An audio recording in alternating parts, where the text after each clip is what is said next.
Okay, we're live. Ooh, exciting. No swearing.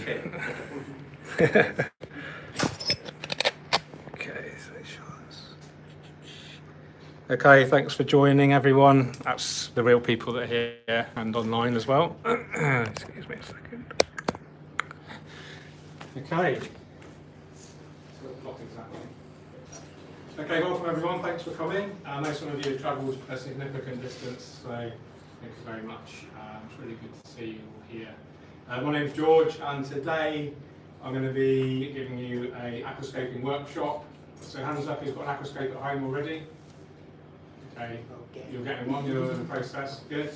And just an indication of experience levels, who's got CO2 injection? Okay, good. Cool, so today we're going to be aquascaping this Denelay NanoCube 60 litre. Many of you may have seen my channel, so you kind of know what to expect. So please use this as an opportunity to ask me questions throughout the demo. I will be repeating a lot of the stuff that I talk about in my videos already, but if there's anything in particular you want to learn about, whether it's to do with the equipment, the techniques, the maintenance, anything, I'm here for you, so please use me as much as you need to. Okay. I will be staying around a little bit afterwards as well. I do have to shoot off home for my little puppy, he's going to be on his own for a little while, so I can't stay too long, I'm afraid. Tommy, some of you may have seen him. So yeah, I really hope you enjoy the workshop. Special thanks to Ray and Jill for inviting me. If this is your first visit to Scaped Nature, I'm sure you'll agree it's a beautiful space. I'm really happy to be a part of it, and yeah, thanks to these guys for inviting me along. And you know, Ray in particular is an expert on aquascaping as well, so if I can't answer any of your questions, Ray will be able to as well. And we've got some other experienced aquascapers here as well. So today's all about aquascaping, about having fun. I'm going to try to make it as educational and inspirational for you as well. No surprises what kind of plants I'll be using for many of you. It is going to be a low maintenance aquascape. I think it is going to be raffled off as well, so if you've not got a raffle ticket, it might not be too late to get one. And depending on who wins, I'm not sure if we're going to do the draw at the end, depends on whether we fill it up with water or not. So if the winner's here, we won't fill it up with water, so you can literally take it home with you after the event. If the winner isn't here, we can fill it up and we can show you what it looks like when it's got water in, because it does actually change the look quite significantly. So for those that are watching live on my channel, let's just make sure it is recording. Mm-hmm. Yes, good. Thanks for watching, give us a thumbs up.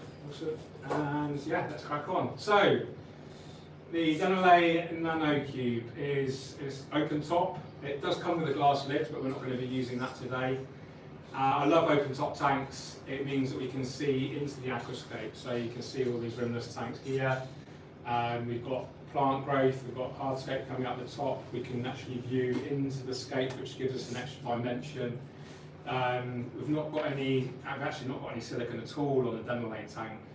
A lot of aquariums have this black silicone, which kind of frames the aquarium. I'm not a big fan. I like to use clear silicone, or in this case, there's no silicone here at all. And it's all about trying to kind of eliminate the existence of equipment. So we want to be getting this kind of appearance that there's a floating column of water, and we want to kind of minimise any equipment that we're using. So a good example is on this Aquascape 1200, we've got the glass inlet and outlet there, we've got suspended lighting, and the whole kind of impression is you want to be looking at the actual aquascape and not the equipment, if that makes sense. So this is 60 litres, it's actually taller than it is wide. I personally prefer, if I had a preference, is to have an aquarium actually slightly wider front to back than it is tall. This is a great example. This gives us more room to aquascape, it gives us a bigger footprint. And aquascaping for me is all about trying to create this kind of sense of depth. So when you're looking into the aquascape, it kind of looks much deeper than it really is, almost like an optical illusion. And we can use different tricks to help enhance this effect as well, which we'll talk about later. So then we talked about advantages of open top. There are a couple of disadvantages. We do get more water evaporation for obvious reasons. There's not a lid on there to prevent that. And if you have hard tap water, which is what I have at home, I only use tap water. When the water evaporates, it leaves behind hard water, mineral deposits, which does look a little bit unsightly. So you will need to clean these off. My favourite tool for that is the Demo-Lay Cleanator, which is like a wire mesh, super easy, and it just comes off really, really easy. And you will need to top up. Now, if you're doing large frequent water changes like I do, you can just top up with tap water. But if you're not doing so frequent water changes, it's probably a good idea to top up with distilled water or reverse osmosis water. The reason for that is, as the water evaporates, it leaves behind all of these minerals. So if you're topping up with tap water every time, that mineral content's actually going to increase over the long term. What I'd always recommend in most aquascapes is change at least half of the water once a week. So by topping up with hard tap water, that's not a problem. Does that make sense to everyone? Yeah. Other disadvantages, you can get fish that jump. So if you do have an open top aquarium, it's best to stop fish that don't want to jump out. Ideally, you want to be creating an environment where the fish won't want to jump anyway. So if you have a heavily planted tank and you have the lights that can maybe hopefully come on quite gradually and go down gradually, this will limit the potential of the fish jumping. They normally jump because they've been startled or they're very unhappy about being in the aquarium, basically. So floating plants are a good mitigator, as well as hardscape that's coming over the top, and just to kind of increase the sense of security for the fish, so they don't want to jump out. Shrimp, the mono shrimp, notorious for climbing out of the aquarium as well. In nature, when they go into their kind of breeding behaviour, they tend to in the wild they kind of crawl over rocks. They actually can stay outside of water for quite a long period of time. I've actually found the mono shrimp halfway up my stairs. So yeah, that's just one of the things with the mono shrimp and open top tanks. It's something you can't always prevent, unfortunately. So that's why we have open top tanks, and we talked about the pros and cons of that. The aquarium itself, Demo-Lay, they're a German company, good quality equipment. This is the largest nano aquarium that they do. Nano tanks are great because they're obviously smaller, and this basically means they're cheaper to set up, and also cheaper to stock with your plants, the hardscape, the fish, and cheaper to maintain. You're going to be using less electricity to run it, and you can fit it on small pieces of furniture or a desk. In most people's homes, or if you've got a house or maybe a small flat, you've probably still got room for a nano tank. And I think the smallest Demo-Lay tank they do is 10 litres. They do a 20, a 30, a 60, and they also do the Scaped tanks, which I think are 35 and 50. So a really good range. It's kind of like a mid-range, if you like, in terms of the quality. You can buy cheaper and you can buy more expensive. The higher end have got kind of Aquascape and ADA. But Demo-Lay it's a good kind of compromise between costs and quality, I would say. And you can see it's a nice looking tank. So that's the tank itself. It's not low iron glass. This is float glass, which means it has a higher iron content. Now, what I mean by that is if you look at this Aquascape 1200 aquarium here, you can see by looking through this cross section of glass, it's like a light blue colour, and that's because it has a low iron content. If this was regular float glass like this would be a much darker green. And actually this has an impact on the overall clarity of the glass. So low iron glass is a higher clarity, much more see-through. So if you do have you have that extra budget, then I would go for the lower iron glass. It's a bit of a myth that low iron glass scratches easier. People seem to think because it's got low iron it's softer. It's nothing to do with that. It's just the amount of impurities that are in the glass. So it has nothing to do with the hardness level. It scratches just as easy, no matter the iron content, basically. You can get acrylic aquariums, which even higher clarity than glass. They're bonded as well, so you don't get any silicone, but they're thicker. They have to be thicker, but they're lighter and stronger. But the main disadvantage of acrylic is they scratch really, really easily. Okay, so and acrylic isn't so popular in the UK, much more popular in America and Japan, where they have lots of earthquakes and the acrylic kind of bend and flex without smashing to pieces. Okay, that's kind of the aquarium talked about. Any questions on the aquarium so far? No? Okay, so I'm going to talk about aquascaping as a principle. We just dive straight into equipment, but let's talk about aquascaping as a concept. So aquascaping is the art of creating a beautiful aquarium.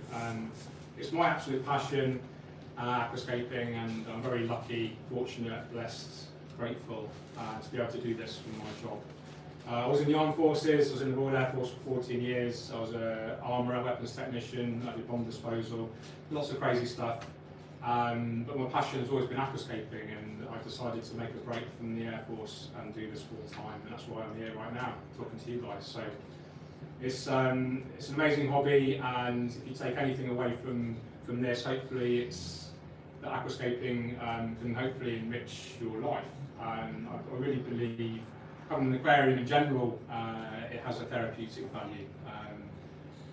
It's been clinically proven that if you sit in front of an aquarium, it can lower your anxiety, it can lower your heart rate, blood pressure, etc. And my argument is that if you have a beautiful aquascape, this therapeutic value is going to be even more enhanced.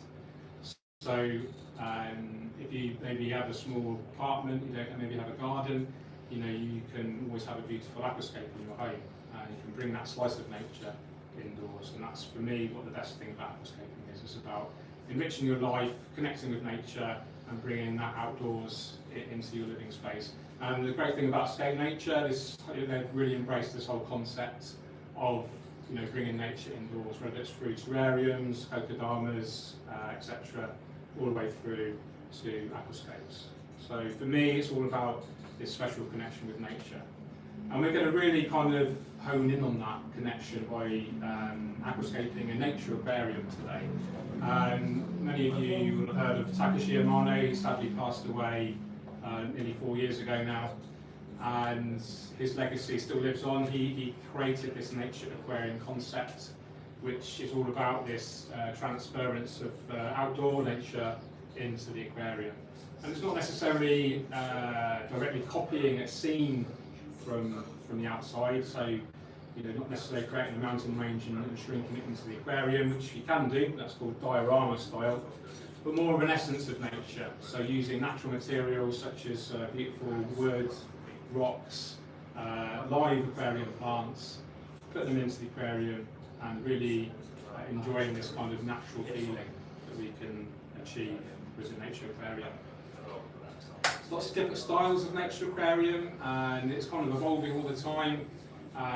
Since Amano's passed, there's been the nature aquarium is still a very strong part of the aquascaping hobby, and it's always evolving. There's a lot of very, very hardscape dominant layouts. Hardscape, I mean, use a piece of wood and rocks, and a lot of kind of really intricate hardscapes now. Some of you may have seen online. There's a real big kind of influence from Indonesia. They're using a lot of very fine pieces of wood, spindly roots, etc. And it's almost, the hardscape is almost more important than the plants in these aquascapes. Whereas on a bit more of a traditional kind of nature aquarium, bioplastic nature aquarium, where we're relying on a more balanced approach with regards to the plants and the hardscape. So these are good examples. Ray and I aquascaped these before the store opened, and you can see we're really showcasing the plants as well as the hardscape, and that's what we're going to be doing today in here. So that's nature aquarium. We've been doing nature aquarium today. We'll talk about obviously the whole process, what we're doing, why we're doing it, and please do feel free to interject with any questions you might have.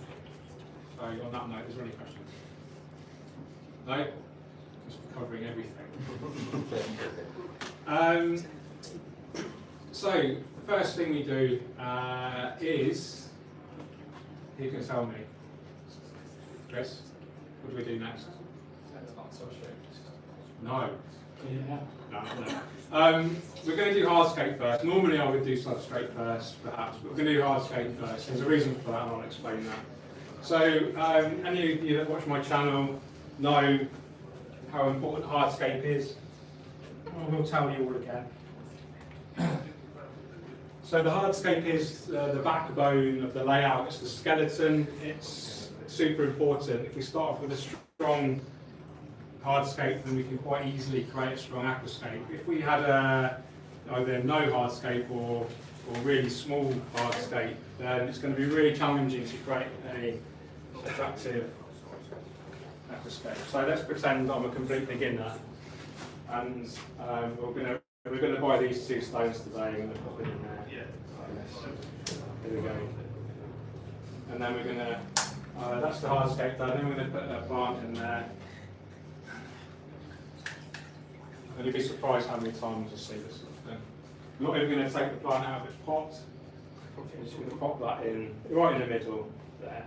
In fact, let's make it look even worse. Okay, actually that's too good. There we go. So that's probably what I would do when I first started aquascaping. So you can see we've not used any height. You know, this is directly central to the plant. The rocks are completely symmetrical. So this is what not to do. Hopefully none of you would do that, but in case you want to do that, you shouldn't do that. So.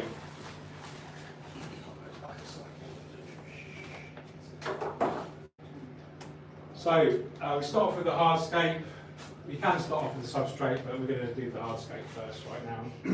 Now, I've chosen structured wood. It has a flat bottom and it's very, very floaty. So what I've done is glued the wood to some stones. The stones are going to be buried under the soil, so hopefully we don't see them at all. And hopefully the wood's not going to come detached from the stone, and it's going to stay submersed. Okay. We have had a few dramas trying to glue the stone onto the wood. Ideally, you would soak the wood for a few weeks to ensure it does soak and stay saturated and stay submerged in the water. But this is completely dry, so we need to, glue it down.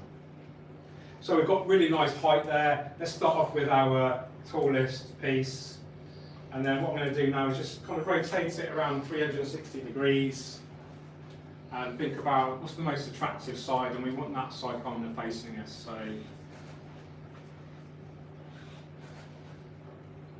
I think this here is quite nice, so let's have this kind of facing us. And then we can use compositional guidelines. So what I mean by that is, a composition is where the visual element sits within the frame. So this is the frame. Some of you might be into photography, you know about the rule of thirds. If we split this into 3 equal sections vertically like this, if we line up the main kind of piece, which is this piece here, the tallest piece, around about a third of the way along, this gives us the best aesthetic balance, if you like. And we do have another piece here, so we might have to adjust to make sure they both fit in together. But let's just do the same thing. Have a look at that, turn it all the way around 360 degrees and see which looks the most natural, and more importantly, how does it complement the other piece as well.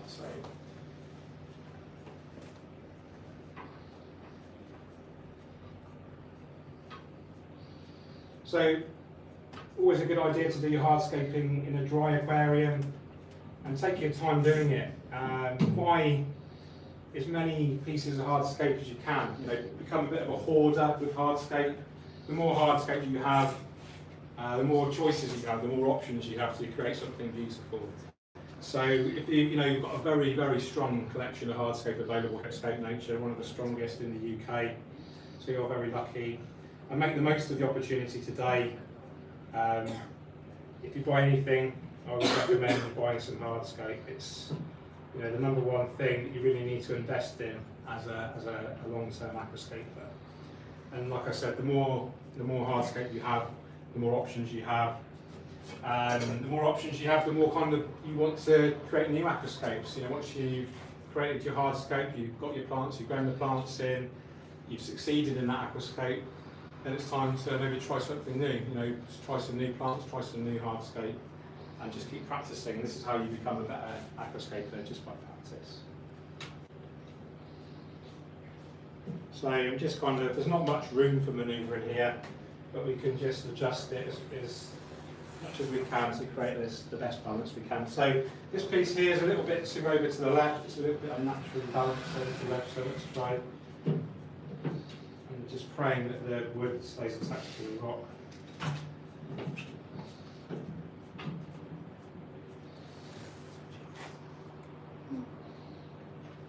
It's quite nice.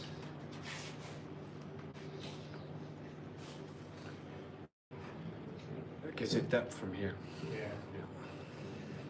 And you know, if I had more time, if I wasn't sort of stood in front of you guys, I would actually spend quite a long time doing this. You know, I'd get a little chair and sit in front of it and just sort of sit there thoughtfully and just analyse it. You know, does it look balanced to me? Can I make that look any better? But I'm happy with that. It looks nicely balanced. This bit here is very central, but it's okay because this bit here is taller. It's kind of offsetting it, so it does look aesthetically quite balanced. And then also you have to take into account how the plants are going to affect the overall balance as well. So there's lots to think about, but don't go with how you feel. You know, does that look nice, nicely balanced? Yes, it does to me right now. So we'll leave that as it is. So next step, substrate. And we're going to get a glass of water. So we're going to use Tropica soil today. Proven performer. I've been using this for, since it was first released, probably four years ago or so, maybe longer. There's two types. There's the powder, which we've got here, and the normal type, which is a thicker grain. So in nano aquariums, I prefer to use the powder, has a smaller grain, and this gives you a better sense of scale. Especially in photography, it makes the aquarium look bigger than it really is. Also with the powder type, if you're using small delicate root structured plants, the powder is a more preferable option. It allows for, it just grips the finer roots better, basically. So we'll start off one bag. We're going to need more than one bag, but we'll start off with this one and see how we go. Don't need to rinse it. It contains lots of nutrients to help feed the plant roots. Has a high cation exchange capacity. That's a posh way for saying it feeds the plant roots. It also takes in nutrients from the water and locks it in to the substrate to make those nutrients available to the plant roots as well. And if you want to grow aquarium plants, then soil is a really good option. You can get away with like a plain gravel. There are lots of options here. In fact, the aquarium just there, the Aquascape 600, has the plain gravel in there. But you will potentially need to feed the plant roots with like root capsules, or use a base layer of plant substrate. So if you did want to go for the plain gravel option, which is a less expensive option, you use this as a base layer. You probably put about a centimetre layer at the bottom of the aquarium, and then top that off with a regular gravel or sand. So this is kind of the budget-friendly option, and this is the more kind of specialist, expensive. But my personal preference is to use the soil.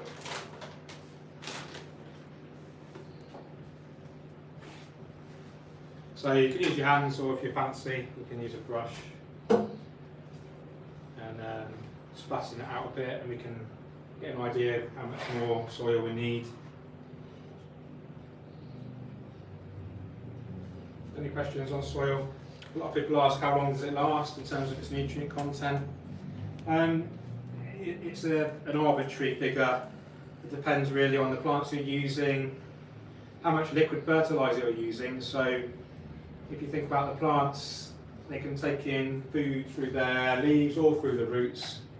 If you feed them a good quality liquid fertiliser as well as the soil, the plants will take in nutrients through their leaves as well, which actually means they don't take so much through their roots, so actually the nutrient content of the soil will last longer, if that makes sense. What do you do about deeper substrate building up harmful gases? Well, ideally it shouldn't happen. If you use a soil, it's a very porous substance. It has like an open grain structure, so it allows for easy root penetration, so you won't get any of this dangerous build-up. And ideally you want to be planting quite heavily, And the more heavily you plant it, especially with rooted plants, those roots will penetrate into the substrate, release oxygen, and that will stop these poisonous gases from building up.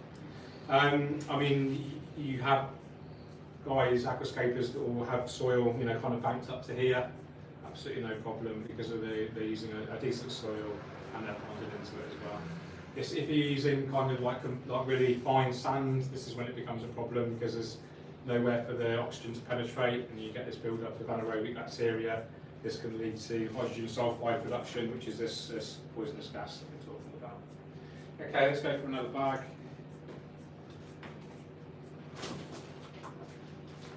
These are the 3 litre bags. It does come in 9 litre bags as well.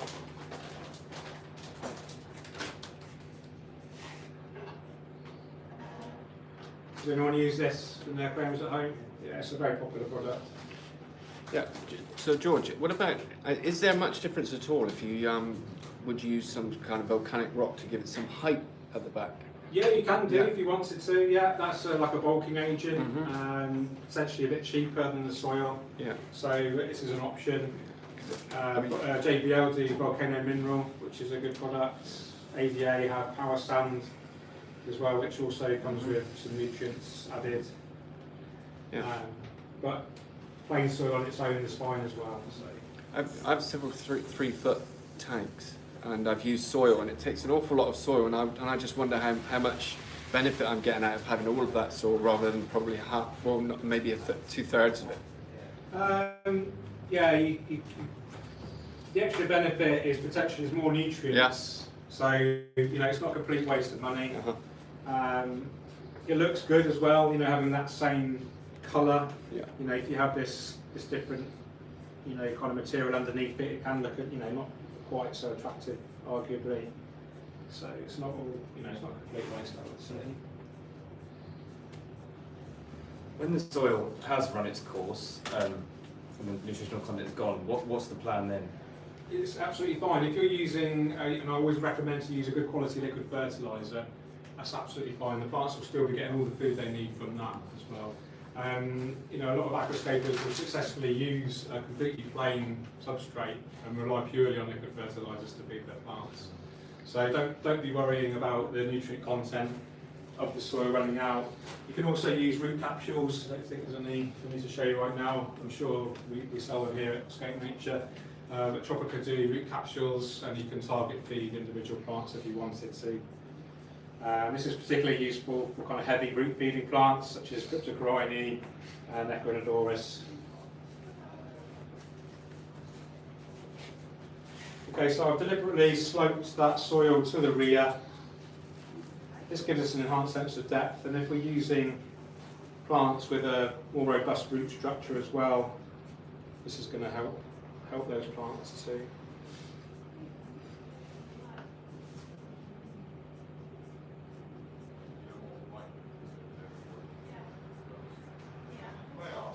So far so good about the wood staying attached to the rock. This is good news. Whoever wins the tank, just make sure you transport it super carefully. Okay, so I think we've got enough soil in there now. So we've got about 1 inch, 3 centimetres or so at the front, to about 8 centimetres at the back. There's no fixed rule about how deep the substrate should be. But you obviously don't want it up here at the front. It's going to look silly and kind of waste sort of visual real estate here. And you don't necessarily want it so steep at the back, especially if you're using kind of tall background plants as well. So this is kind of ideal for this scape, I would say. And I'm just, if you're wondering what I'm doing now, just sort of poking that soil.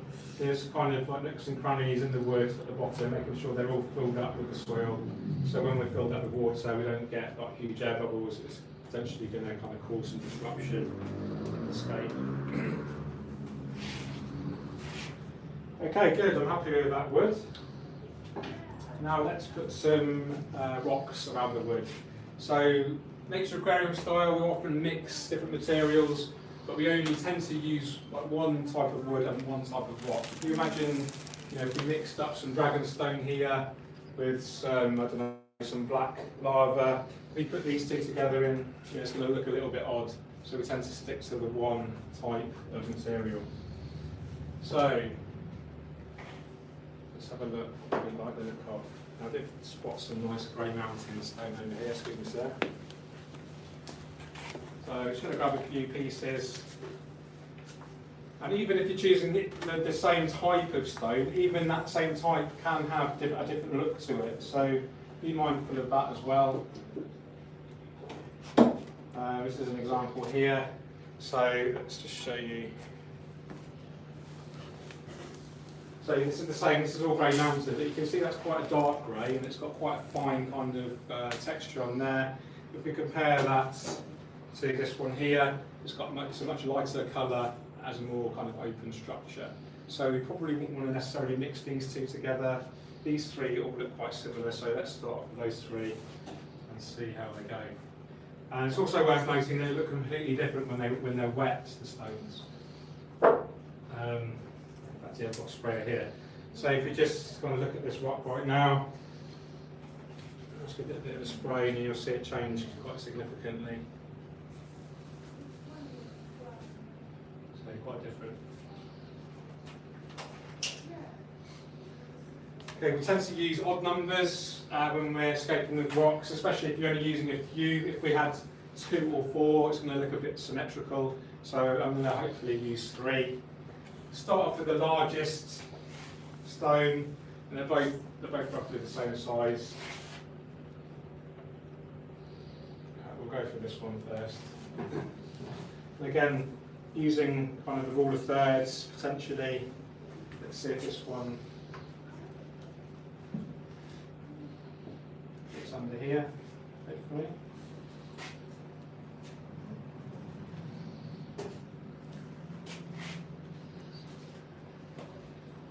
Now we can talk about strata. So strata are these natural lines that exist on the stone face. This is actually a really nice stone here.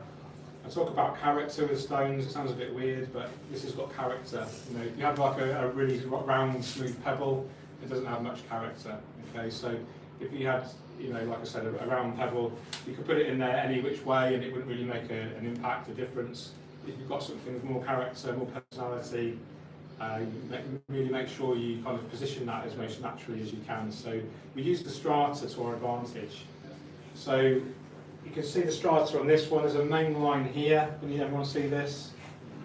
So this is like the main line, the main strata here. This is flowing up here towards the centre.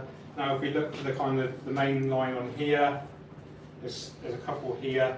So let's line those up so they're all kind of converging to the same point in the centre. So we can position that round about.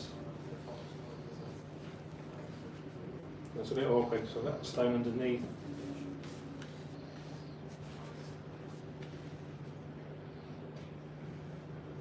Now I've just moved the wood slightly, but I think that's okay. And then let's try our third stone. Might be a bit big. See if we can get something smaller.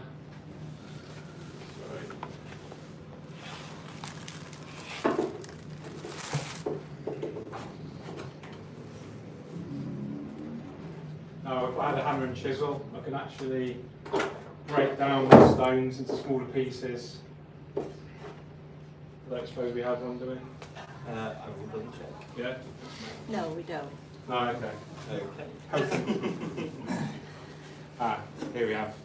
Perfect. So we've got 2 options. We could put this on the right or the left. So let's have a look at it.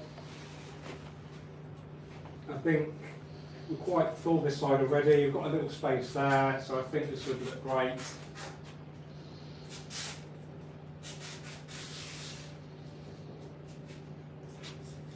Just there for now.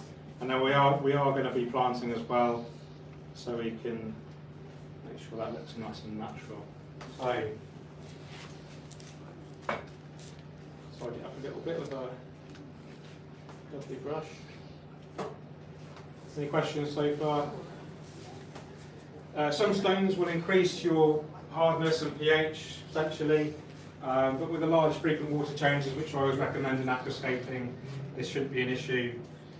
Sirius stone in particular, is a limestone-based rock, so this will slowly, almost dissolve, literally dissolve in the aquarium and release minerals, which will increase your hardness and pH potentially. But don't worry about it. I always recommend at least 50% water change every week, and this will dilute this impact of the increased minerals. George, I find the tropical substrate drops the pH. Yes, it does actually. Yeah, it should buffer it around about 6.5, and this buffering capacity will be variable depending on the chemistry of the water you're using as well. I don't tend to get overly fussed on water chemistry. I just rely on healthy plant growth, frequent water changes, and I don't think I've tested my water in over 10 years. In my experience, if you focus all about creating a healthy environment for the plants, then everything else follows on from that. You don't get algae, nuisance algae, you have healthy fish. And you know, a lot of people, in my opinion, focus too much on the water chemistry. If you're keeping sensitive shrimp or you want to breed certain species of fish, then you might need to worry more about these specific water parameters. But what we're doing today is trying to create, just a beautiful aquarium with, a selection of commonly available fish and shrimp potentially. So water chemistry isn't so important. Okay, I think that's the hardscape complete. Let's just have a little look from back here. Yeah, it looks right, doesn't it? Good. Okay, just going to move the camera a bit more towards the.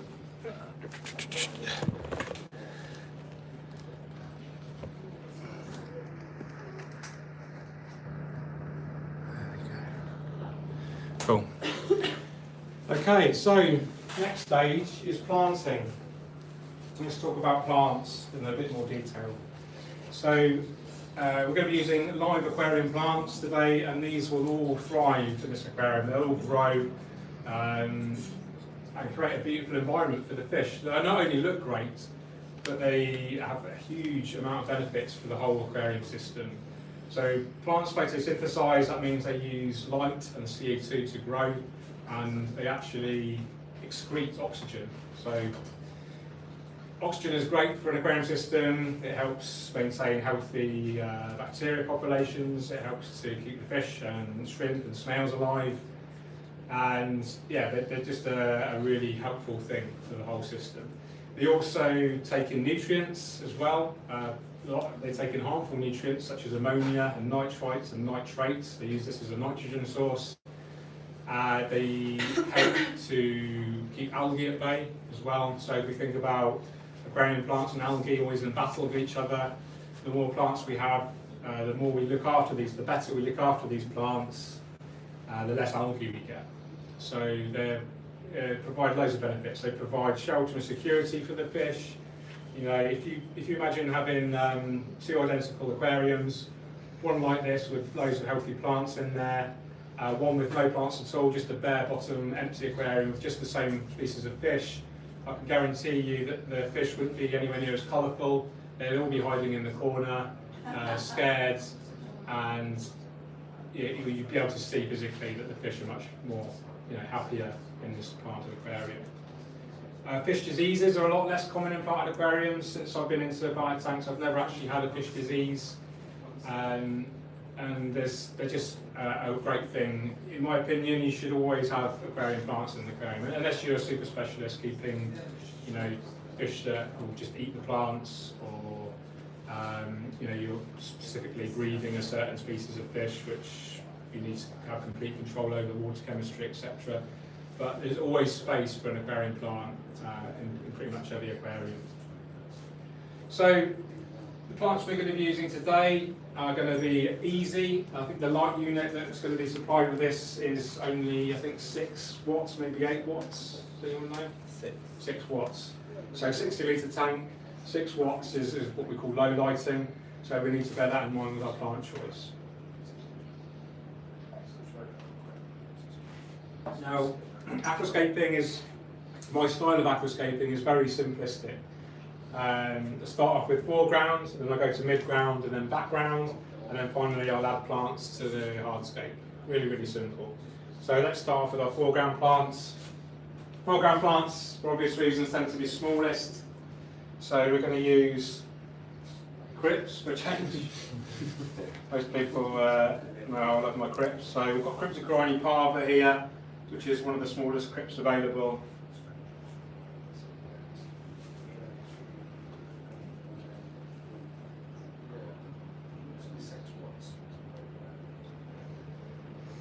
So we've got 4 pots of that. And these are Tropica. Tropica are a Danish plant company. They produce the soil, and they also, their main business is growing aquarium plants. They have a massive greenhouse in Denmark. I actually go to see them every month. I do some work with them. Great company, great people to work with. And they have some of the best quality aquarium plants in the world as well. To prepare a pot, simply remove our label. The labels are great, we've got loads of good information on there. Species name, the category of plant it is, so easy, medium or advanced. These are medium. Easy means pretty much you can grow in any aquarium. Medium means you benefit from the soil, some good liquid fertiliser. CO2 injection will be beneficial to any aquarium. We'll talk about CO2 injection later. And where the plant is situated in the aquascape, so it's front, so foreground, and on the rear we've got how big the plant grows, its light demands, and where it comes from, so Asia. So all Cryptocorinis come from, or most Cryptocorinis come from Asia. So to prepare our crypt, just remove the plastic pot like so, and then it comes with some mineral wool. This is normally in 2 halves, which we can peel apart like so.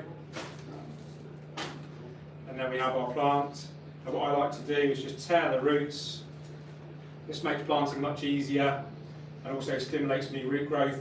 If there's any kind of unhealthy leaves, you can just pick them off quite easily. There's a couple of yellow leaves there. So just pop them off. And now we can split that up into individual portions. So 1. So you could probably split that up a bit more if we wanted to. Like that, and then we just repeat that process.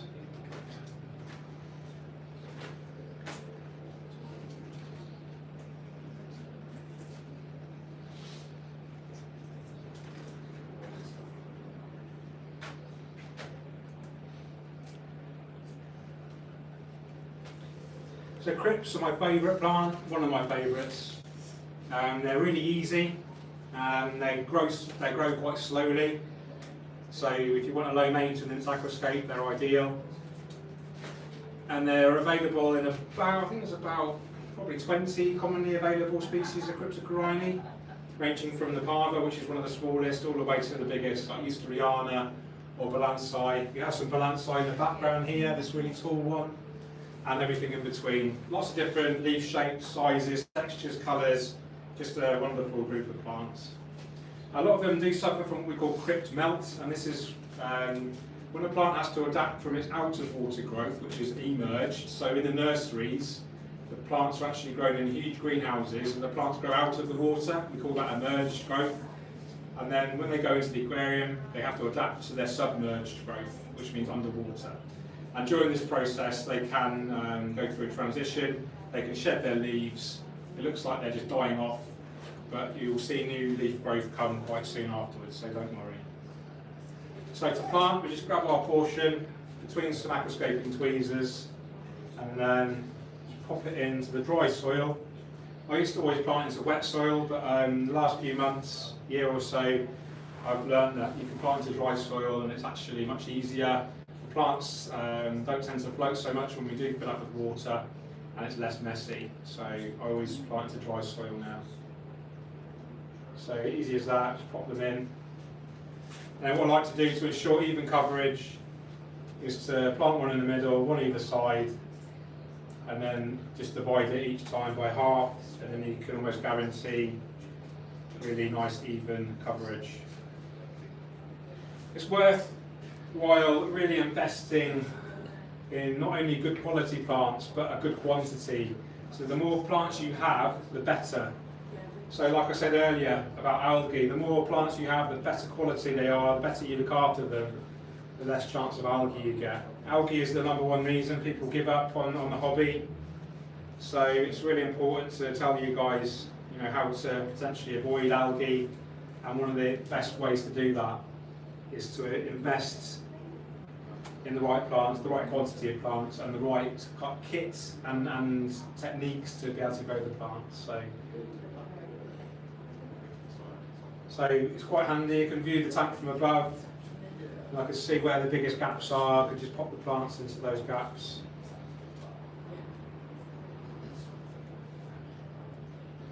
Cryptocoryne parva is a very slow growing plant. It probably only produce a new leaf every month or so. So this layout will last up to several years before it will need replanting or thinning out considerably. Who else likes crypts? 200.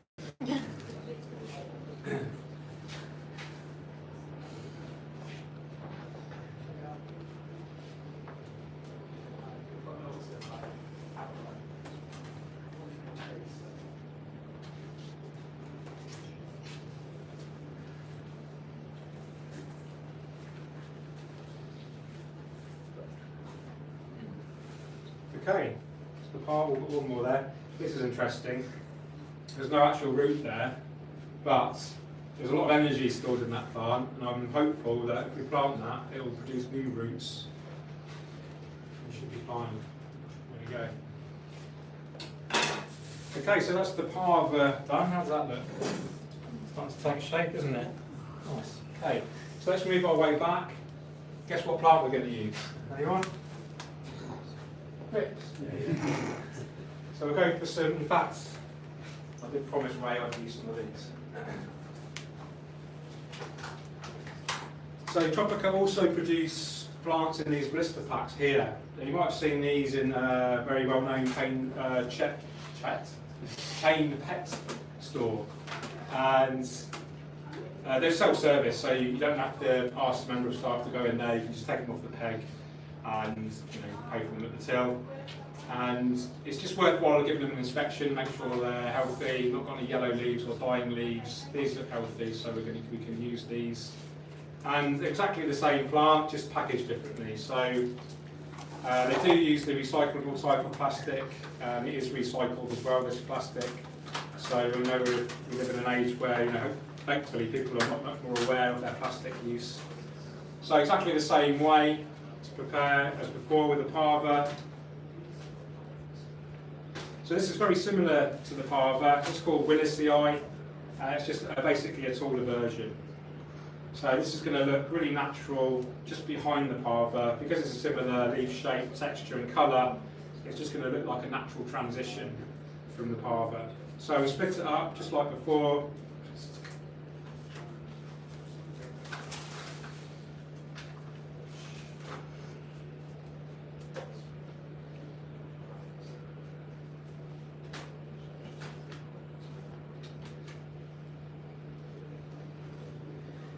I did do one Aquascape, I think it was 2009, it was 10 years ago, when I only used crypts in the entire Aquascape. I think I used 11 or 12 species. It was a 350 litre aquarium, and it was my highest ever ranking in the Japanese aquascaping contest, the ILPLC.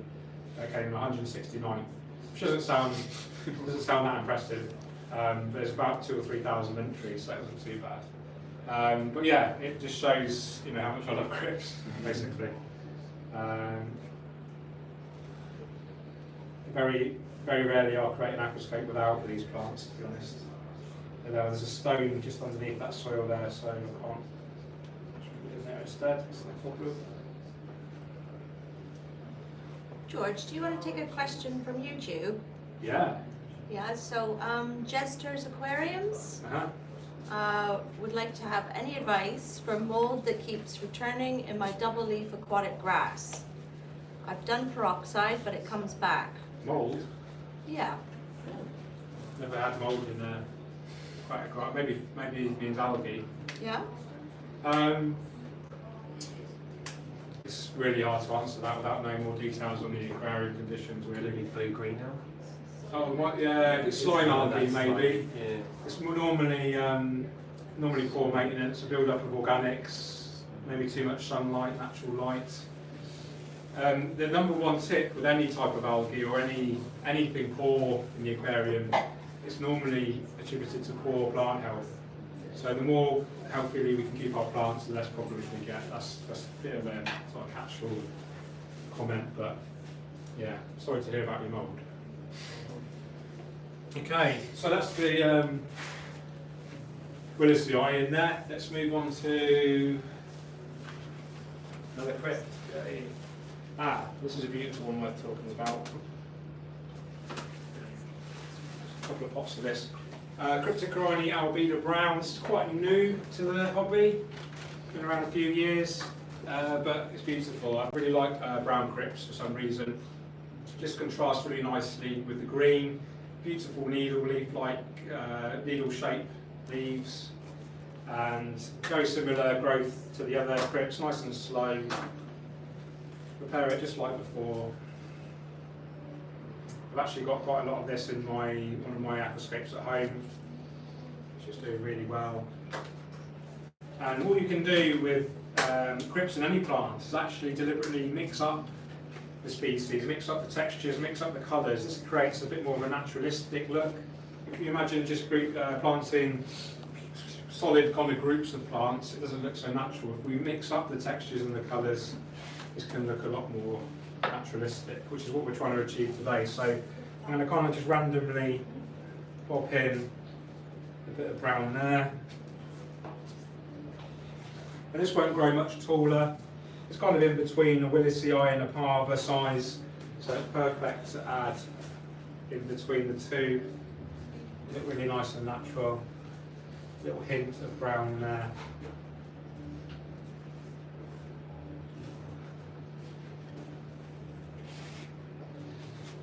Any more questions, Jill? Not yet. There's some in Spanish, but I don't speak Spanish. Dos vino tinto por Oh, they don't understand anything. two red Look, wine. they're trying to work. So there's a Yes. Yeah, I saw that.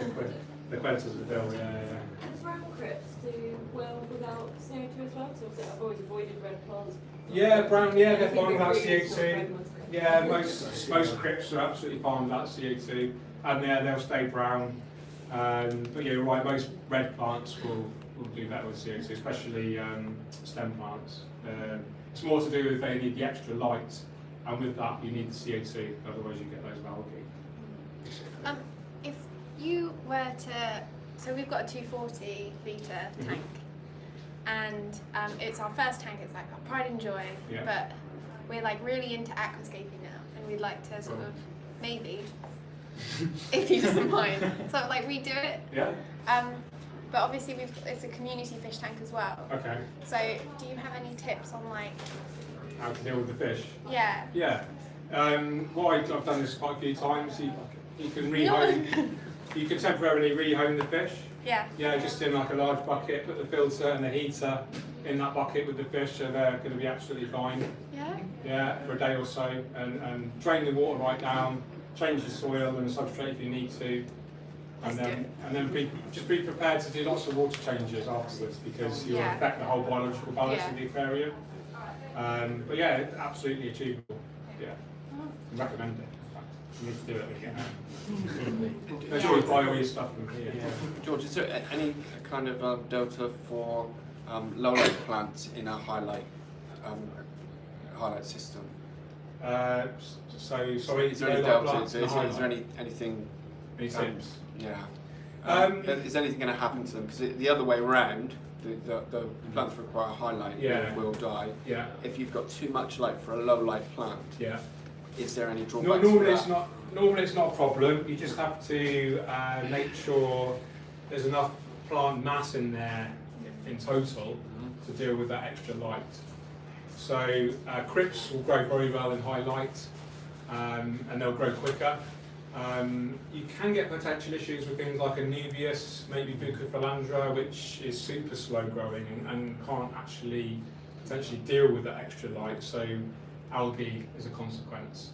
If you kind of simplify it by thinking about plants like producing, as they grow, they like to produce a chemical which fights off algae.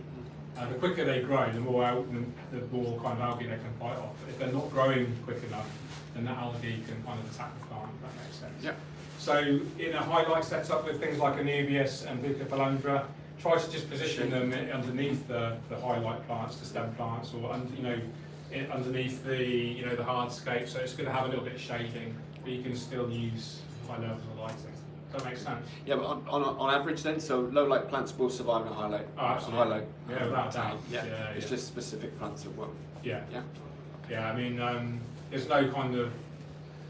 It was algae I was worried about. Yeah, I mean, algae is the number one thing you should be kind of concerned about. It's the number one reason people give up the hobby. You don't want to spoil the look of our beautiful aquarium with algae. So just by focusing on, and I always recommend to beginners especially, start off with low light and start off with really easy low light plants. And as you get more comfortable, more confident, and enjoying the success of your aquarium, then you can take that next step. You can increase the lighting, you can increase the species in terms of its demand. Go for something a bit more tricky, but just kind of always start off. I would recommend always start off, smaller, easier, and then build up. Get your confidence. The trouble is, if someone invested in a high-end high light system, spent potentially thousands of pounds on it, and they've got those algae, then they're probably going to absolutely hate the hobby for the rest of their lives because they've potentially wasted all that money. Whereas they can start off with something nice and easy. It's like walking before you can run. You learn to drive in an old Ford Fiesta rather than a Formula 1 car. George, we've got a question here from Dave S on YouTube. Hi, Dave S. Hi, George. What plants would you suggest for a shallow tank? Plants that stay relatively small, but also consider plants like to grow out of the water. So a lot of stem plants will readily adapt to growing under the water, and then as they grow out, they'll adapt out of water. So it's just down to taste, really. Because most plants will adapt to growing out of water, you're not really limited. It's just down to your own personal taste. Have a look on the internet, see some shallow aquascapes you like the look of, and get inspired and go from there.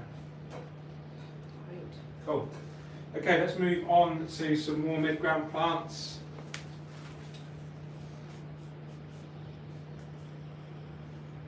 Really sorry, but I'm going to go for more crypts.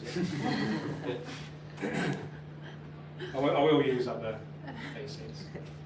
You're welcome to open the door at the back if you're getting warm. It's quite warm in that Yeah, light. under the light, yeah.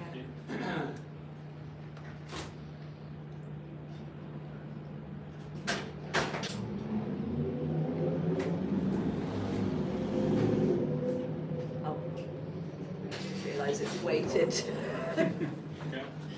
Okay, no surprises. Cryptocorini, Wenditii tropica, and Wenditii brown. The brown, funnily enough, will go brown. It looks a little bit more greeny brown at the moment, but it does turn very much kind of solid brown as it adapts from its emerged growth out of water to its underwater growth. So same as before. Split the plants up. When I first had a plant in the aquarium, I didn't even realise you had to take the plants out of their pots. I just was like that, seriously.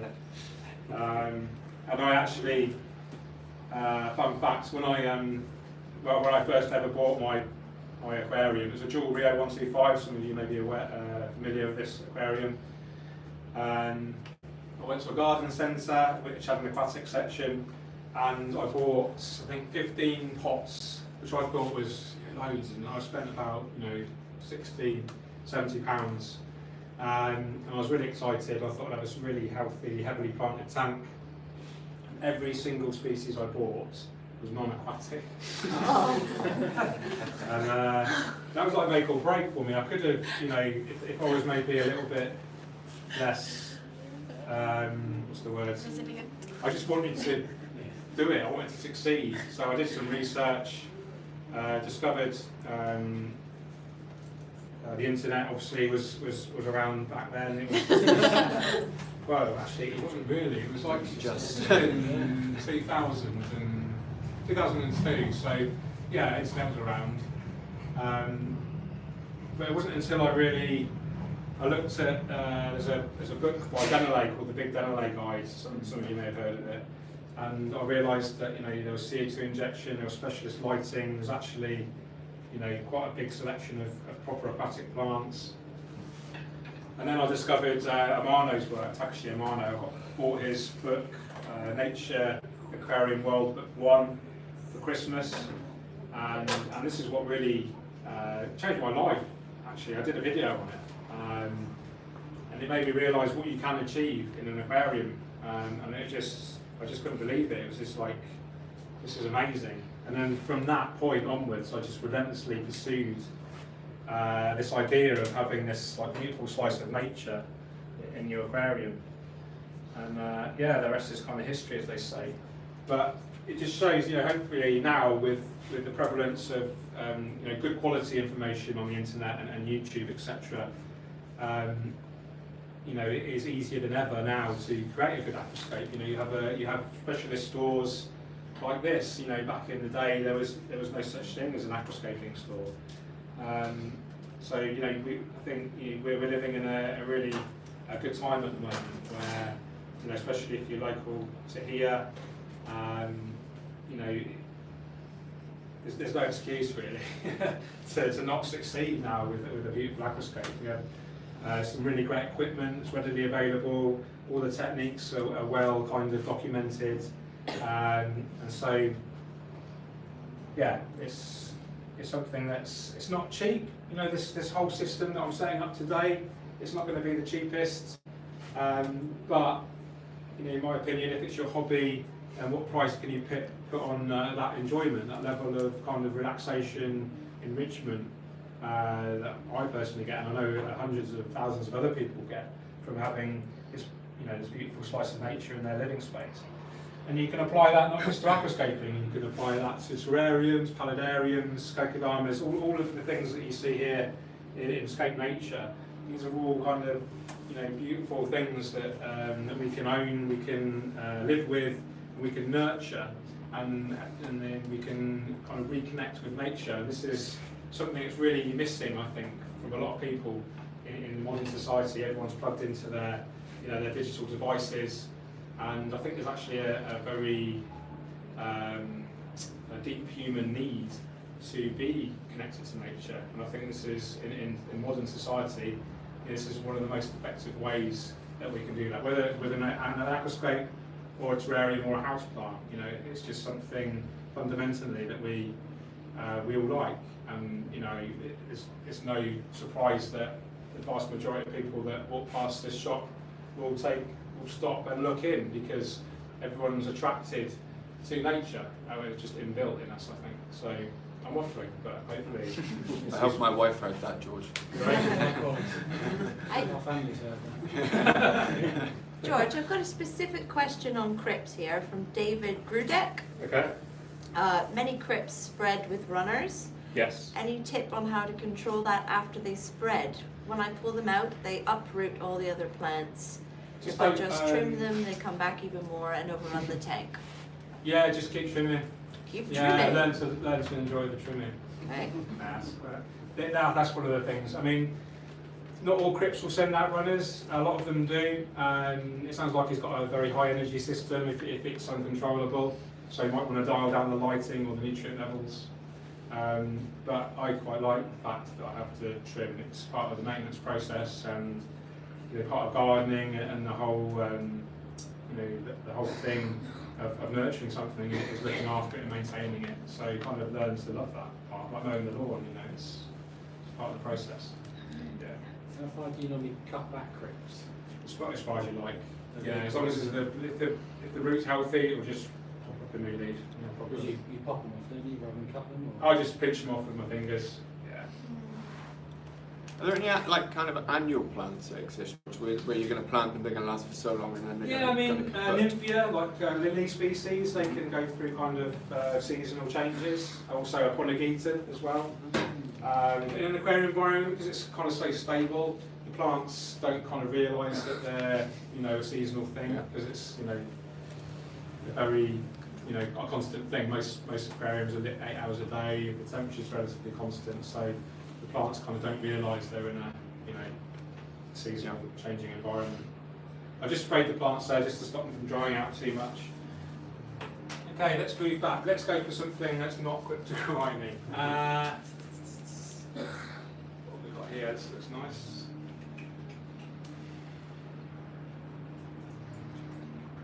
Some Bacopa.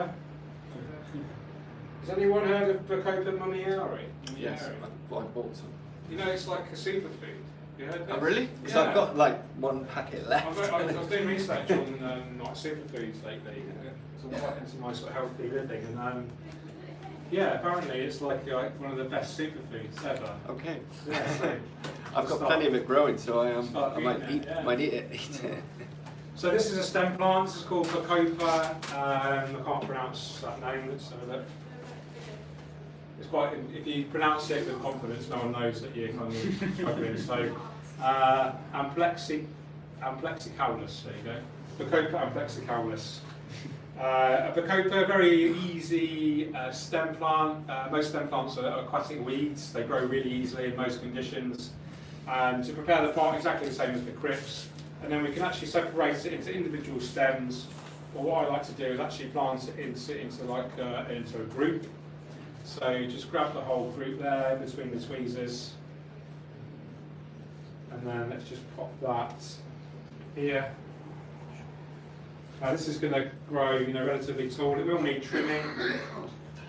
Stem plants, they're a kind of whole new entity compared with crypts. Crypts are like a rosette plant, which means they grow from a central rootstock and they just keep growing kind of new leaves. Occasionally they may send out runners, like we discussed earlier, but they tend to stay where they are and they just kind of get thicker and thicker. Whereas a stem plant will grow tall and upwards, and then every time we trim, because what will happen is it will grow really tall, and then we need to trim it. And then let me just give you an example of what we do. So let's pretend this is like really, really long and needs trimming. Trim it with some nice Aquascaping scissors, and then wherever we trim from, so that's still in the substrate there, and then it's going to actually give off 2 new shoots. So we can actually use this to our advantage and create a really nice bushy appearance. And then what we can do with the cutting is actually we can replant that as well. So actually we can create and propagate the stem plants really easily. I'm attempting to use that for carpeting at the moment. Oh, okay. Yeah. Is it working out for you? Well, it's growing. Yeah. So I was away for a week last week, and I've come home and it's there. Yeah. Yeah, I mean, stem plants, you can do what you want with them. Most of them are relatively easy. Let's just pop this one. Let's move this quick leaf out of the way.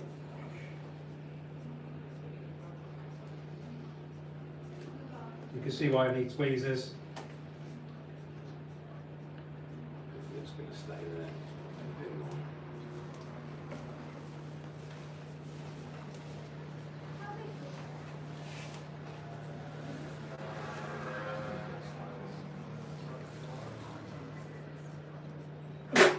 Bless you. Hey, people, Stephen. Yeah.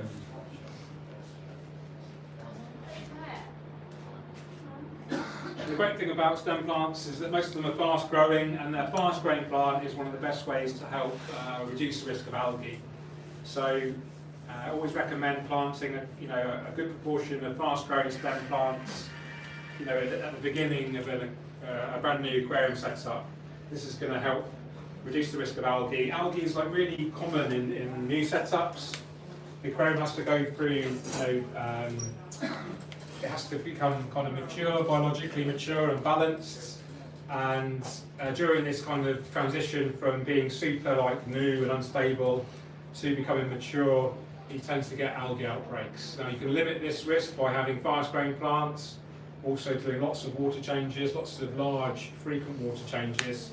I like to change at least half of the water every other day for the first few weeks of an Aquascape's life. Ideally every day, and ideally more than 50% if you've got the time and the energy.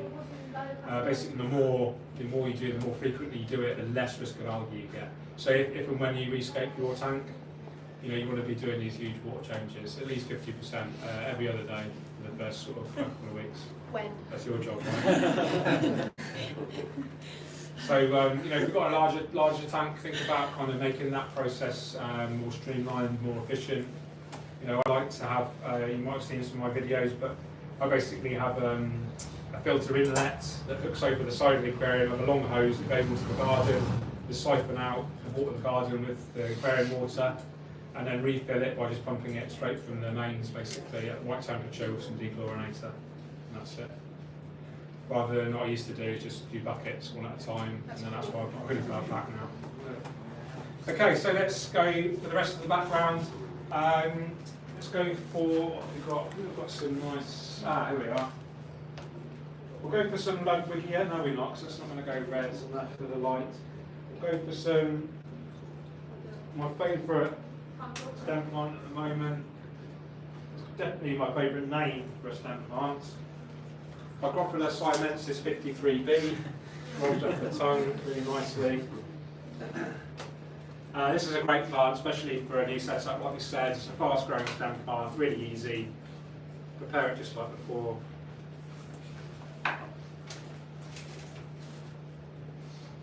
So this is the mineral wall that the plants are growing in the nurseries. These are all grown hydroponically in the nurseries, which means just the pot itself, but the roots are dangling in a nutrient-rich circulating water, and then the rest of the plant is growing out into the air. So this is advantageous for a few reasons. It grows better out of water, it has more access to CO2 in the air, has more access to light, there's going to be less snails. It's more robust, it's physically more robust because it has to be able to support its own body weight in the air, so it's easier to transport. It's also much more adaptable. So if, for instance, this was grown underwater in the nursery, it would have adapted to that nursery's water conditions. When we put that into our own aquarium water, that might be quite different and the plant might struggle to adapt. But it's grown out of water, it doesn't matter, it will just adapt more readily to your aquarium water. Does that make sense? So we can split that into 2 or 3 kind of bunches, like so. Let's do the second pot. George, quick question from some viewers in America. Okay. Do you know of a reliable retailer in the US where they can order tropical plants? I'm just thinking of your recent trip over there. No. Okay. No, the best contacts in the North American tropical offices, and they can put them in touch with the best store. There are a number of good quality online retailers in the US. I'm not going to mention any one in particular because they will upset the others. But just go online and search out for a few. The US hobby is really interesting. It's like the demand is exceeding the supply at the moment for aquascaping. There's so many people that really want to get into it, but unfortunately there aren't the stores to support it. This is something that I'm really trying to kind of change a little bit with my work over there. And hopefully, in the future there will be a lot more aquascaping friendly stores. It's going the right way. It's just such a big country. Logistically, it's really hard. For distribution networks, etc. For the average punter, George, I always said it's taken about 12, 13, 14 years for it to catch up here. Yeah. I mean, I was in the early 2000s. I was looking for stuff, following your practical fish keeping entries and whatnot. Yeah. And it was really, you could just get what you could get. Tropica came on the scene with plants, and then you learned to buy the plants on the day of delivery. Yeah. But otherwise, they were pretty, worn Hit out. and miss, wasn't it? Yeah. Yeah. I mean, the Asians are the best at it, and then closely followed by sort of mainland Europe, Germany, Holland, and then we're probably next in line, and then finally America.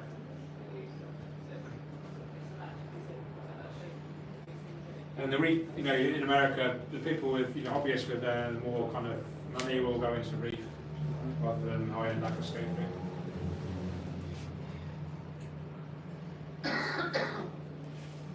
Okay, so we're really planting quite densely now.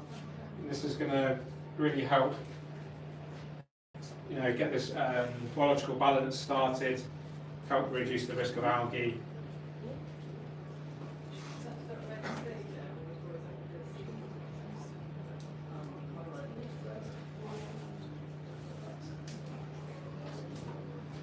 So this will grow quite quickly once it's fully adapted to underwater growth. It'll need trimming. We talked about trimming already. And then if you got fed up with the trimming, you can always replace the fast-growing stem plants with something slower. You could have a taller cryptocoryne plant in there maybe. Vallis is a popular plant. This is tall like a reed. I don't think we've got any here today. Very, very popular. This does carpet, this sends out runners, and it will quite quickly overtake your aquarium. Same with Sagittaria. I do recommend, if you want to learn more about the plants themselves, the Tropica website is very good. It has plant profiles for every species that's available, how to grow it, examples of it being grown in nice aquascapes. George, we've got a question here which I believe is about dry and wet starts. Okay, yeah. Yeah. Okay, so dry start method is, like it says, you're starting off the aquarium dry. So what we do now, if we want to do dry start method with this aquascape, we would basically cover it with cling film or glass lid, not fill it up with water, maybe just moisten the soil, and then put the light on there, say 12 hours a day, and then just leave it. And the plants, because they're adapted to their emerged state at the moment, they're still in their out of water state, they're going to grow, they're going to send out their roots, and they're going to grow in emerged form. And then what we do after a few weeks, once they're kind of fully established, we can flood it. Okay. Now, in my opinion, I don't really see the point in doing that, because we want to enjoy the aquascape full of water. So you're just prolonging the process. In my opinion, they're healthy plants already. They're in a good soil. We've got, we hopefully have a good light on there. Maybe CO2 injection, good liquid fertilizer. Fill it with water, and the plants are just going to grow underwater. That's my preference. Dry start method is popular for some people that may want to have a better chance of success with certain plants, especially some carpeting species like Hemianthus cuba, which can be quite tricky for some people. But in my view, I've done dry start before. I just prefer to do what I'm doing today, which would be planting it and then filling it up, and then enjoying the aquascape from day one. I know you can get mould with the dry start. You can, yeah. It's not an exact science, dry start. Whether how much you ventilate it. Do you need to feed the plants? There's lots of.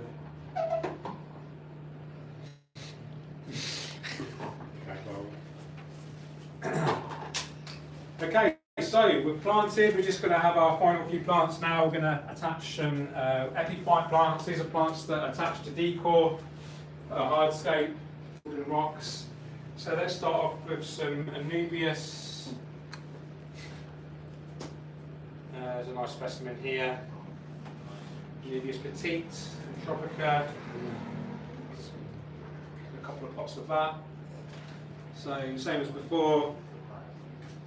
The Anubias is a very low light tolerant plant. It will grow in the shade. Tends to get algae if it has too much light, like we discussed earlier.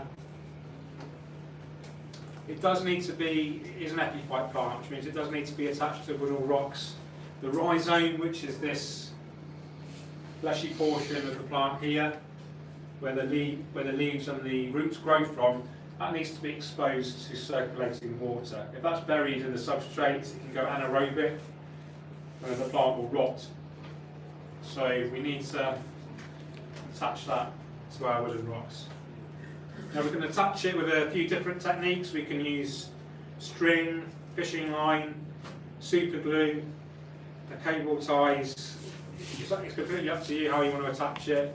I'm really lazy, and I just like to kind of wedge it in between where like the wood and the rocks meet, or depending on the type of wood, if it's got branches like crossing over each other, we can wedge it in between those.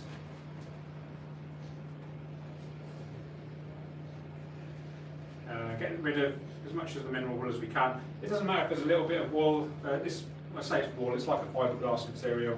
It doesn't matter if there's a little bit left on there. It's not harmful. So, what I mean by wedging it, we just literally look for a little gap there, poke it in. There's my water. Right.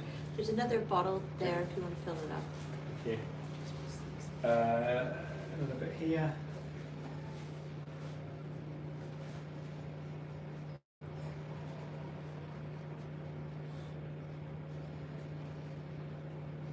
You can trim the roots if you wanted to. I quite like them creeping over the rock, it's quite natural. Other than sort of the standard Java fan and Anubis, what other plants have you got that you just attached to the hardscape? There's a couple more. We've got Bucophilandra, which we'll use in a minute, I'll show you that. And then we've got Bulbitis as well, which is a little bit more demanding, but still it's a relatively easy plant. Can get quite big quite quickly, so we probably won't do that today in here.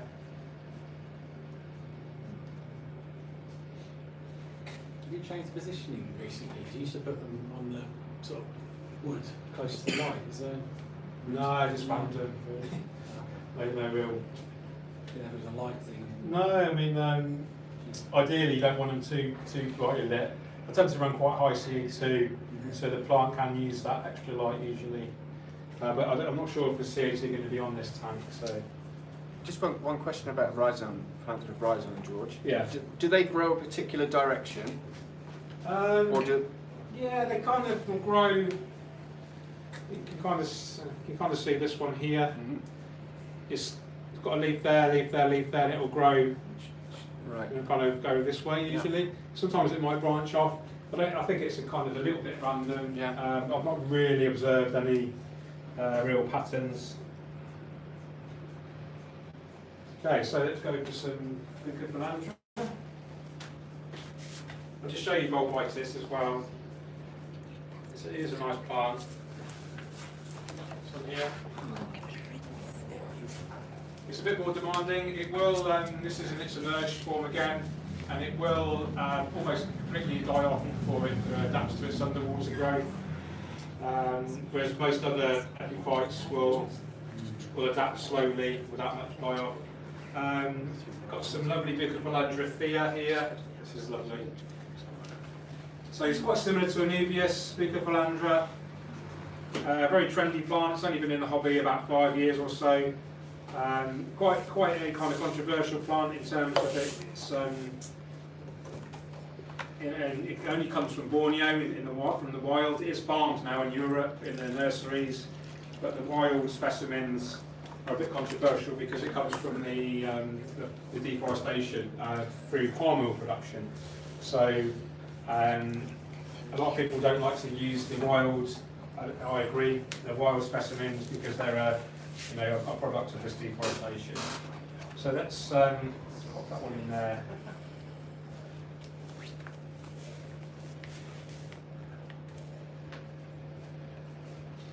Okay, and there's a couple of gaps here, more. Go for some different Bucophilandra right here. So this is Bucophilandra green velvet. Has a nice kind of wavy green leaf form here. Very similar to wavy green. And there are a lot of different species of Bucophilandra in the hobby in Europe, for the European nurseries. There's probably 5 or 6. Let's put this one in here.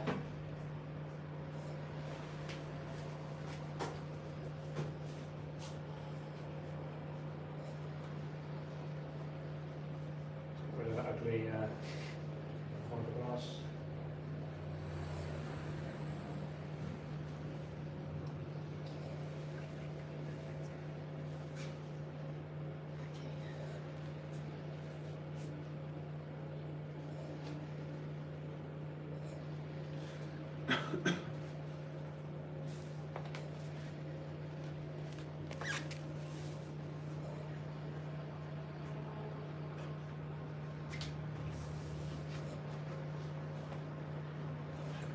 Okay, so I'm just looking at the scape now. Is there any like real super empty areas which we need to fill up?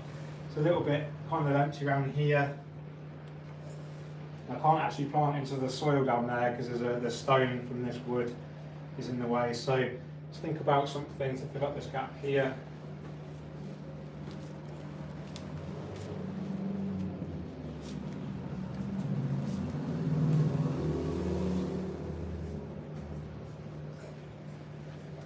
Okay, good old Java fern. This is, you knew it was coming, right? So this is the Windelov variety, named after Holger Windelov, who's the founder of Tropica.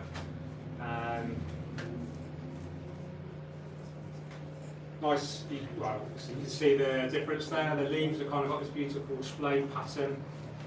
Easy plant, most Java ferns are very easy. Trident fern is a slightly more tricky variety.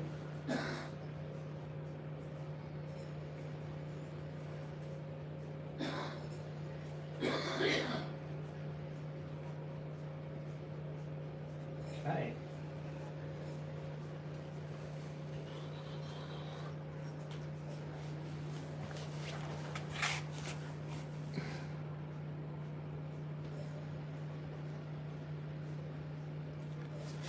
Looking good, eh? Even though I say so myself.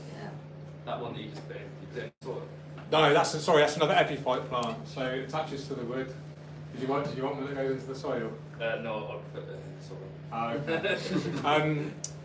If just the roots are in the soil, that's okay, as long as the rhizome's out. So if you wanted it kind of lower down in the aquarium, you could almost just attach it to a small stone and pump the stone on top of the soil. It's up to you. Yeah. Okay, we're nearly there. I just wanted to show you how we can attach moss. So have we got any mosses? We've got any mosses in stock? Yeah.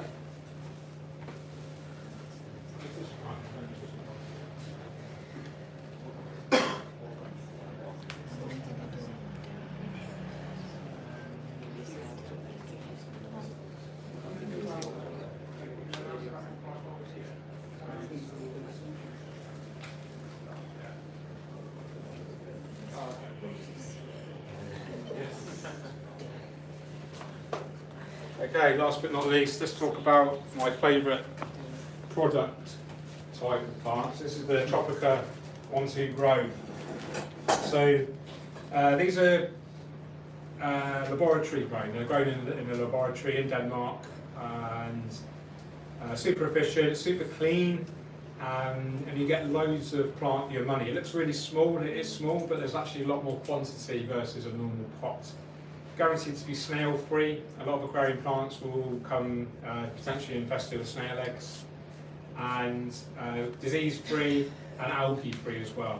So they represent great value for money because you get so many versus a regular pot, and they're just really great products.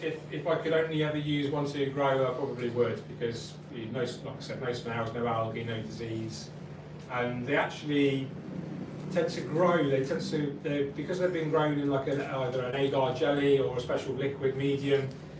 They tend to adapt super quickly to the aquarium environment, so they'll grow much quicker versus a regular pot as well. So just a quick example of how to plant. Thank you for the water, whoever did that. Do you have any super glue? Where's Joe? Yeah. Apart from on your fingers, you see the state of his fingers when he's helping me glue these together. I've got some as well. Aquascape's fingers, we call them. That's what super glue. Isn't it? So real top tip, really easy to glue little portions of moss on. You can take little bits out at a time from the pot. You don't want to get, this is a special kind of agar, in fact this is the liquid medium, super rich in nutrients and hormones, growth hormones. We don't necessarily want that in the tank. So just pick out little pieces at a time, and then use really, really small amounts. Just a tiny little blob, like that, and then gently push on your moss, like so, and then just repeat.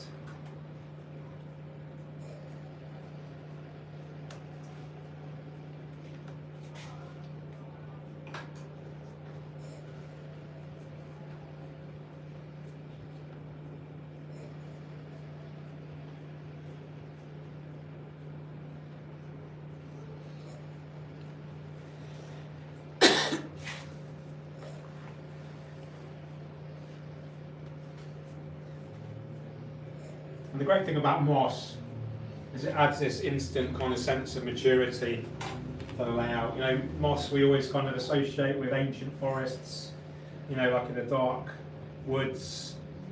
You know, it just invokes a sense of maturity and age, and just looks really, really natural. It's a great addition to the nature aquarium. Lots of different varieties available, some easier to grow than others, but most relatively easy.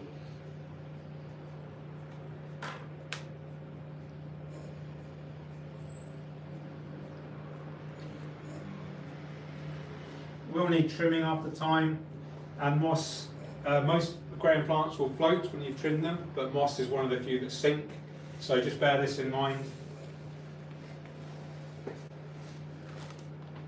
Okay, let's do a little bit more.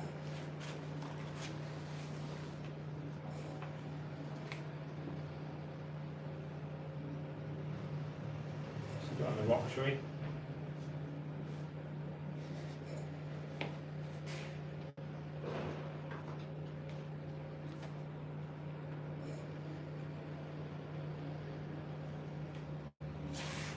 Oh, we've got someone viewing from Japan. Hey.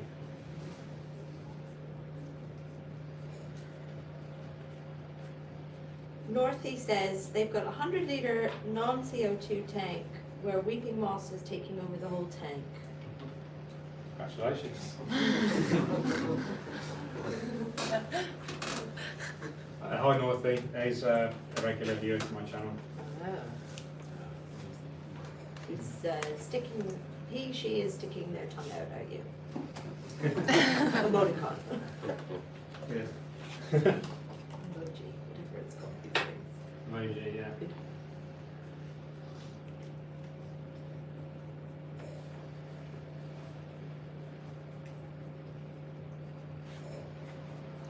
George, you were, I've saw in your videos, and I've tried to find it again, and I can. And you talked about another technique with moss, where you were blending it and painting it on. Yeah. But I couldn't remember if it was with.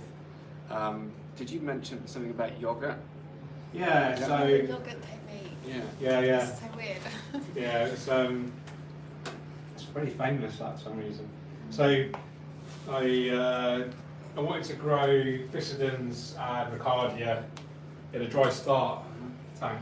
So I got just a small handful of Physidens and Ricardia mixed up. I put them in a half a litre of reverse osmosis water, a couple of teaspoons of bio yogurt, and blended them in a food mixer. Mm-hmm. And then it was like this green sort of yellow white paste stuff, Yeah. and then just painted it on the wood, Yeah. and then like covered it up, did the dry start, and then it was a really cool way that it like, attached and it started growing really well. Yeah. So you could use that on pieces of wood, perhaps that we're probably near the top of the Yeah. tank. Because for the life of me, and I've been thinking about this for weeks on and off now, is were you mixing it with glue? No, No. no, just yogurt and water. Yeah. Yeah, there's lots of different variations on this method, but yeah, it's one way of achieving success. George, I've got a question here from one of our locals, Hype Boost. Uh-huh. Are there any other methods for preventing jumpers other than floating plants and lowering the water level? Yeah, just don't buy jumping fish. No, not really.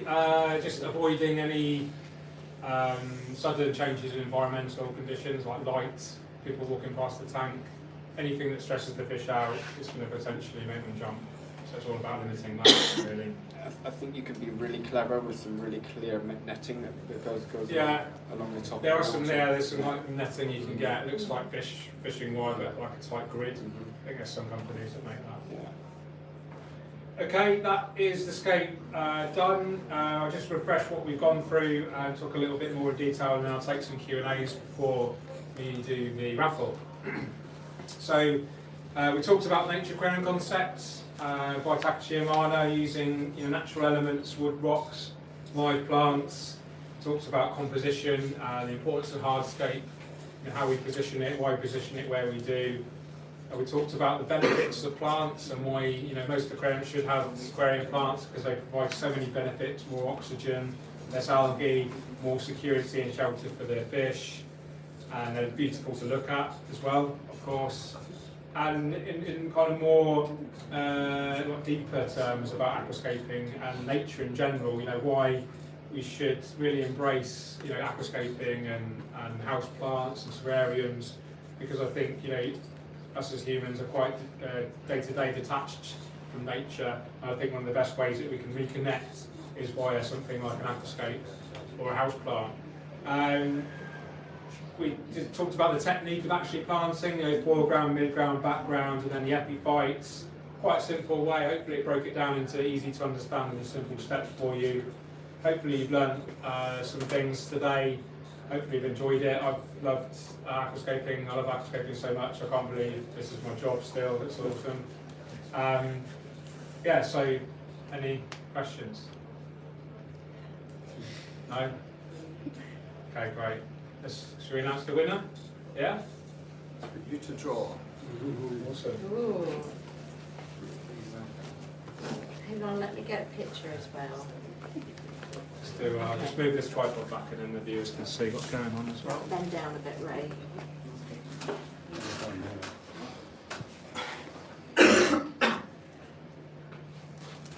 Yes. Yeah, that's good. Okay, so yeah, hopefully the guys here. I've got the fingers and toes crossed.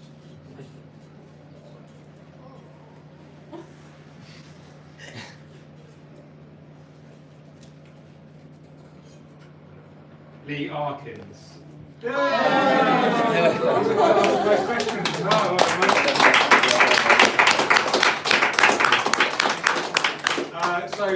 Just a final word. Thanks so much to Ray and Jill for inviting me along to do what I love doing so much. Thanks everyone for coming and watching. I hope you did learn something, got inspired.